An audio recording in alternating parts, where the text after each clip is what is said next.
6 படை வீடுகளில் முதல் தலம் அருள்மிகு திருப்பரங்குன்றம். மதுரைக்கு அருகில் உயர்ந்து நிற்கும் இந்த புனித மலை முருகப்பெருமானின் தெய்வீக திருமணத் தலமாக போற்றப்படுகிறது. சூரபத்மனை வென்று தேவர்கள் அனைவருக்கும் விடுதலை அளித்த பிறகு இங்கேயே தேவர்களின் மகளான தேவயானையை முருகன் திருமணம் செய்து கொண்டார். அந்த திருமணம் சாதாரண நிகழ்வல்ல, அது தெய்வீக இணைப்பு, அது தர்மத்தின் வெற்றி, அது அருளின் ஆரம்பம். திருப்பரங்குன்றம் ஒரு மலை மட்டுமல்ல, அது ஒரு குகை திருக்கோவில்.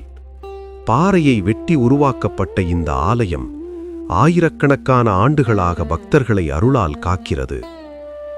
இங்கு முருகனை தரிசிக்கும் போது அவரது முகத்தில் தெரியும் சாந்தமும் அருளும் அமைதியும் பக்தர்களின் மனதை நிரப்புகிறது. முதல் படை வீடு என்பதால் இங்கு வழிபடுவது வாழ்க்கையின் தொடக்கத்திற்கு அருளை வேண்டுவது போல.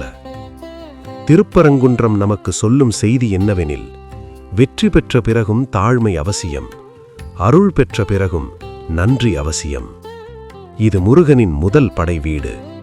அடுத்ததாக திருச்செந்தூரில் சந்திப்போம். வெற்றிவேல் வீரவேல் அரோஹரா.